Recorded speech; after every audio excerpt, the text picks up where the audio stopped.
friends that just have crazy things happen when you're around them. So I met Ayelet about 10 years ago, and since then, my life has never been the same. It's been terrible. I'm just kidding. My life has never been the same, and I reached out to her. I don't even remember. I reached out to her before the trip. Oh, that's what happened. I reached out to her and I asked her to be a madricha before I knew about Alana. I said, "Could you be our madricha?" And she said, I said, "From these dates." She said, "I'm actually getting married on those dates." And so I said, "Great." And honestly, you have no choice. You have to come to the wedding. It was a perfect synergy, and that's how her life has really been. I just want to express tremendous gratitude to her for not flinching about coming to talk to us 2 days before her wedding when she has a ton of things to do. Her parents are in town. Let's hear it for her dad and mom. Thank you. It's so beautiful. So it's just it's beautiful to meet a bride. Ayelet told us she scheduled her wedding day. Your wedding day is like your personal Yom Kippur. So she scheduled 4 hours for personal prayer on the day of her wedding. She's the most spiritual person I know, or one of them. And I asked her to just share some of her stories, some inspiration about getting married, about Judaism, about life, anything she wants. And ladies and gentlemen, please welcome. Hey, la la la la la la la la.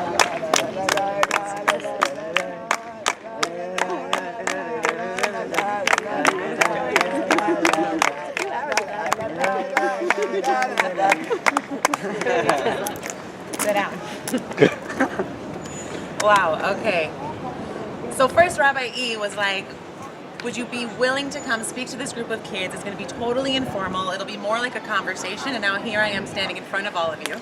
This does not feel like a conversation. We could talk back. Can we talk back? Okay, so please, by all means, let's make it as interactive as possible. Ask as many questions as you want. Interrupt me as much as you want.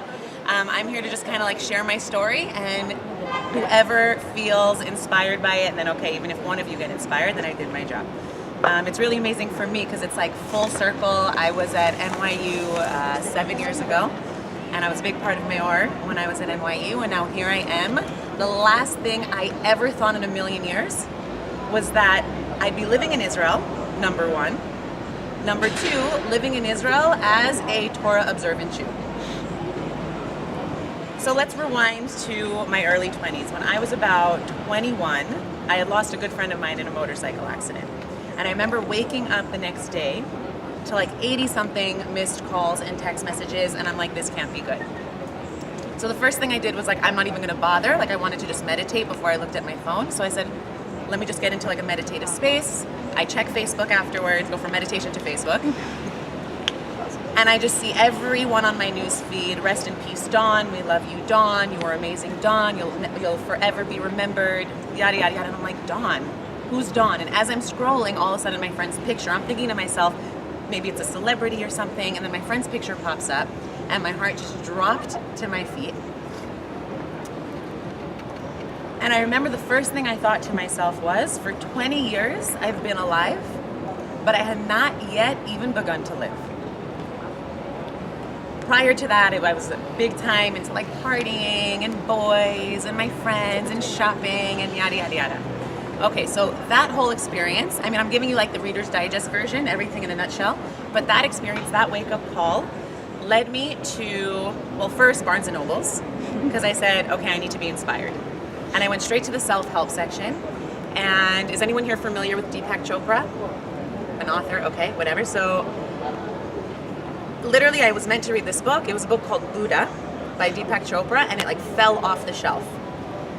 So I read this book called Buddha, and I'm learning concepts about compassion and kindness and unconditional love. And like these are concepts that to many of us seem very commonsensical, but to me at the time were like things that I just wanted to embody. So that adventure to Barnes & Noble's led me to a bigger adventure, and I started picking up every single self-help book from the shelf. And if you look at my bedroom now, it's like 200 self-help books.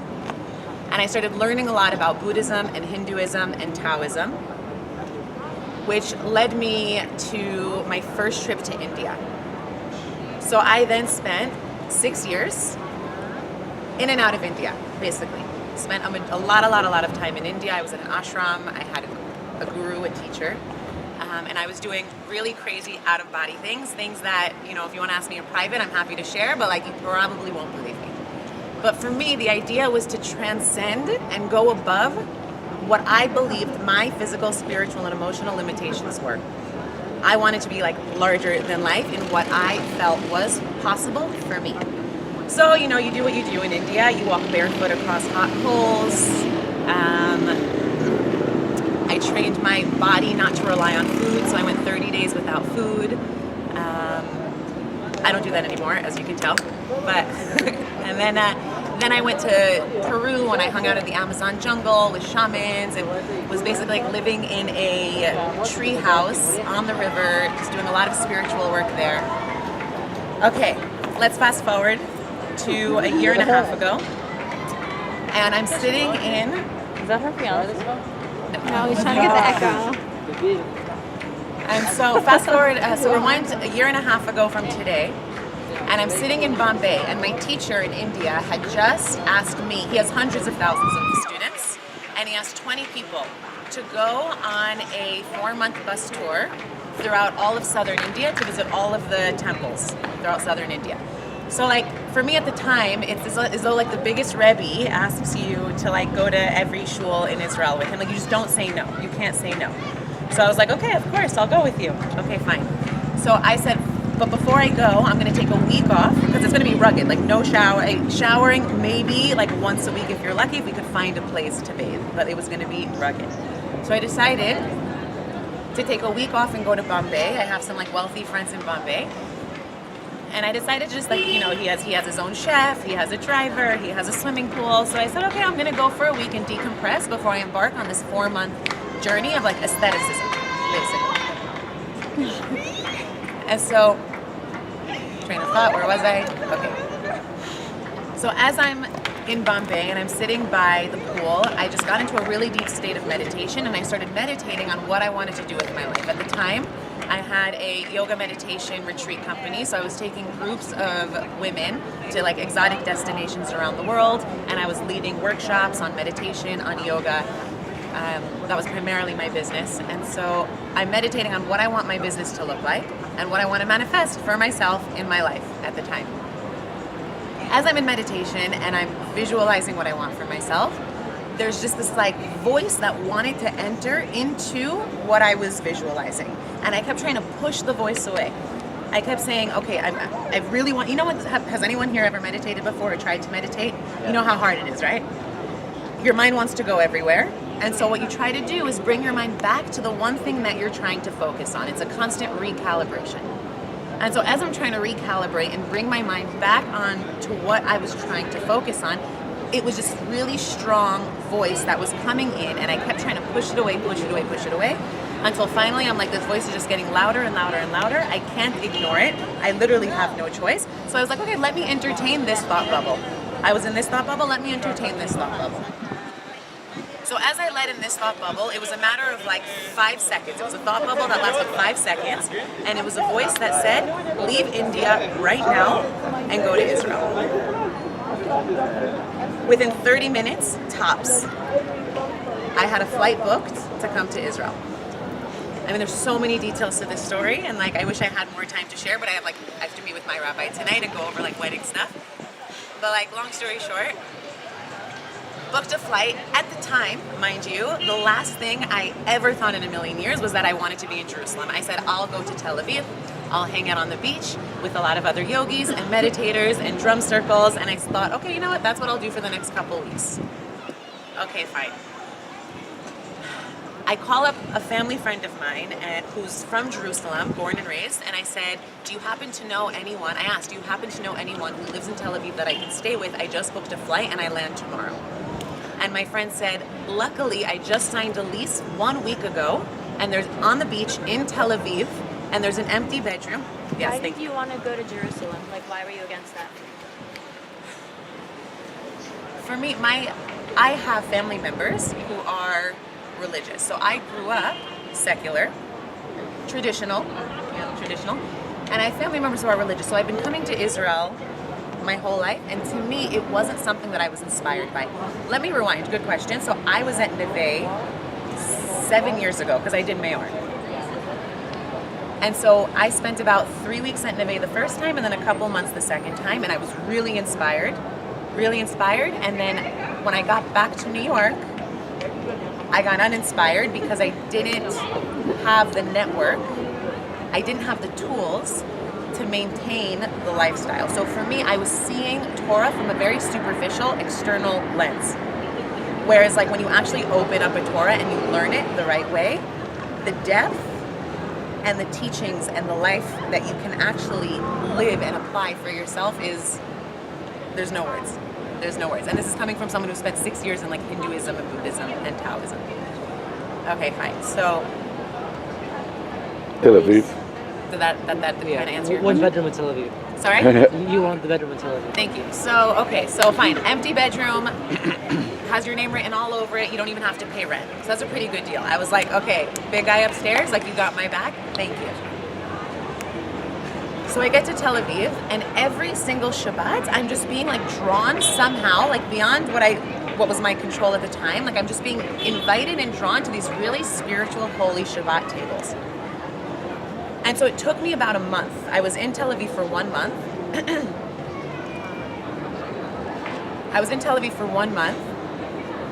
And every Motzei Shabbat, every Shabbat when Shabbat would come out, I would go back to Tel Aviv to the apartment.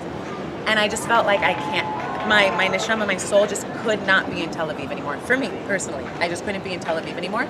Something just said, I mean, after 6 years of meditation too, like when you receive a download of information, like you just listen and you just have to follow it. And so I was just following these voices that were telling me like, be in Jerusalem. At first it just said, go to Israel. And then it said, be in Jerusalem. And then it said, learn Torah. So after a month in Tel Aviv, it was January 1st, I got to Tel Aviv. February 1st, I went to a seminary in Jerusalem, and I walked in and I went to the head of the seminary and I said, not Neve, I went to Mayanot, and I said, Rebbitzin, like I need to learn here. I didn't call her Rebbitzin at the time. I'm like, I need to learn here. And she's like, okay, tell me your story. I'm like, well, I just spent 6 years in and out of India and yada yada. And I'm telling, and she was like, I don't think this is the place for you, but like maybe we can help you find another seminary. I'm like, no, you don't understand. Like I need to start learning here. So fine. Fast forward, long story short, Reader's Digest version, I start learning. For about 5-6 months, I'm learning at one seminary, then I transition to Neve. In the meanwhile, after learning a solid amount of Torah, I remember telling myself, like, okay, you know what? Like, I've done so much in my life, and I'm just like this spiritual junkie, world traveler. I can get up and go whenever I want, but that isn't what's fulfilling me on a deep level. It was giving me very, like, momentarily in that specific situation, giving me some sort of like shopping therapy. You shop, okay, you feel good, but then like a day later you want a new pair of shoes. And so I was getting something out of all my travels, but not to the depth of fulfillment that is available in my experience that you can get in Torah. So fine, I remember being at Neve at the seminary, and I said to myself, you know what, like Hashem, I'm ready to get married.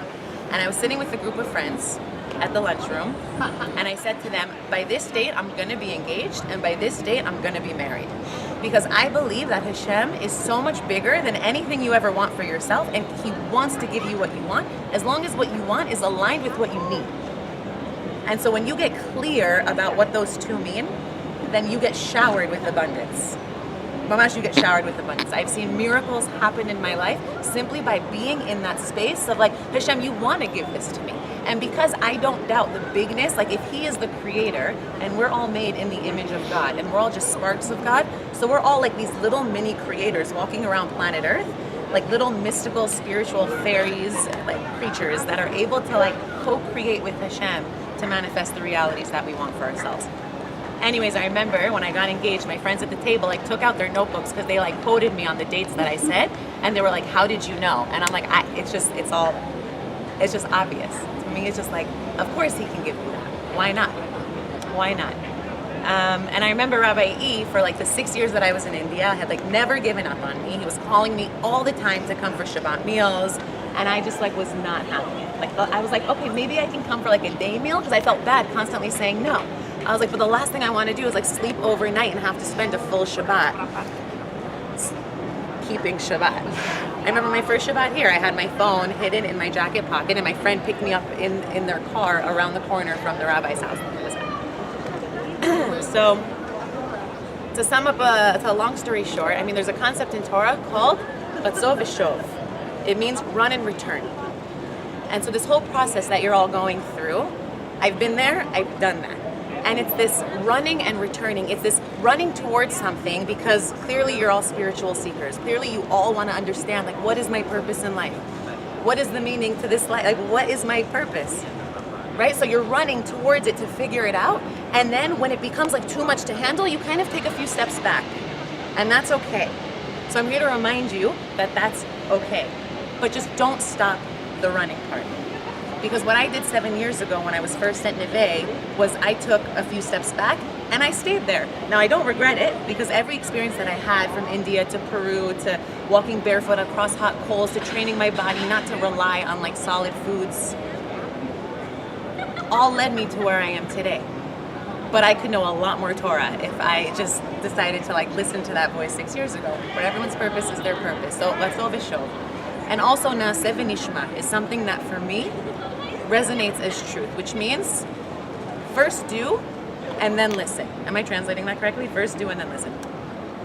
Meaning, I would tell Rabbi E 6 years ago, I'd say, I'm just not inspired by Shabbat. For me, like, I'm inspired by sitting in meditation for 3 hours and having these like transcendental out-of-body experiences. I'm like, and he goes, first try doing it, then you'll be inspired by it. And it didn't resonate with me at the time.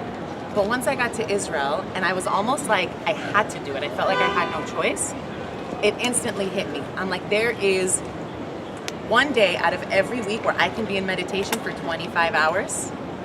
There's nothing like that in the world.